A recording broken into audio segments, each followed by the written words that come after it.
Today I am reviewing Playhouse on Park's production of The Shark is Broken, written by Ian Shaw and Joseph Nixon, directed by Joe Discher, running through October 20th at the Playhouse at 244 Park Road in West Hartford, Connecticut.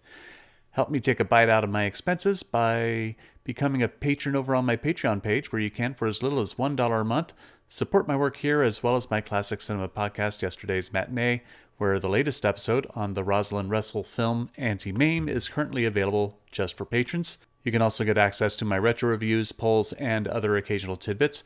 Thank you to my current patrons, especially my Neo and Hamilton tier patrons, and welcome to the new ones. A link will be in the description. It's been barely over a year since The Shark is Broken made its Broadway premiere. My review on that production is available here on YouTube if you haven't heard it yet. If you have heard it, you know that my favorite film of all time is the Steven Spielberg classic Jaws. Don't get me wrong, I don't think it's objectively the greatest film of all time. It's just my personal favorite.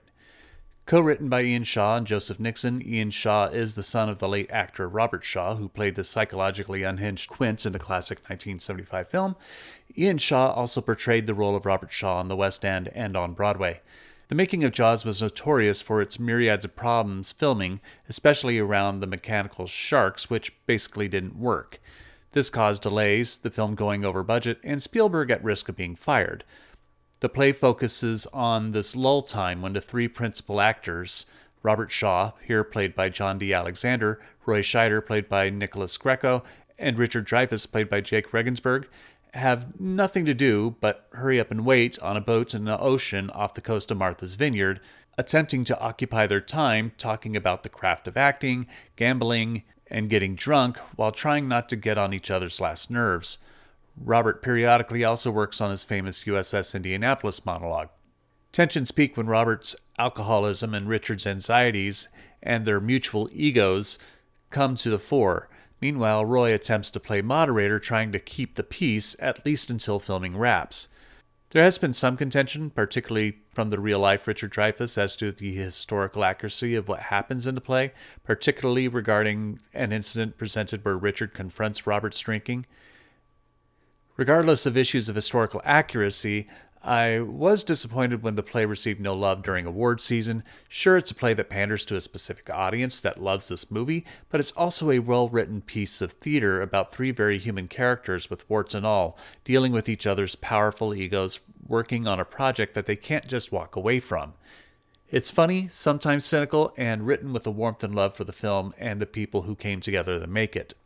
The cast is really good, with John D. Alexander, I dare say, giving a performance just as good as Ian Shaw's Broadway turn.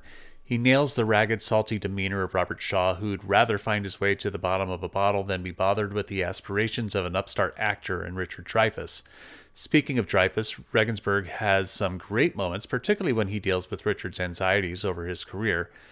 Nicolas Greco has to play the straight man as Roy Scheider to the two larger-than-life personalities on stage, and he appropriately knows not to push, but also not letting his character fade from significance. It's a well-balanced performance.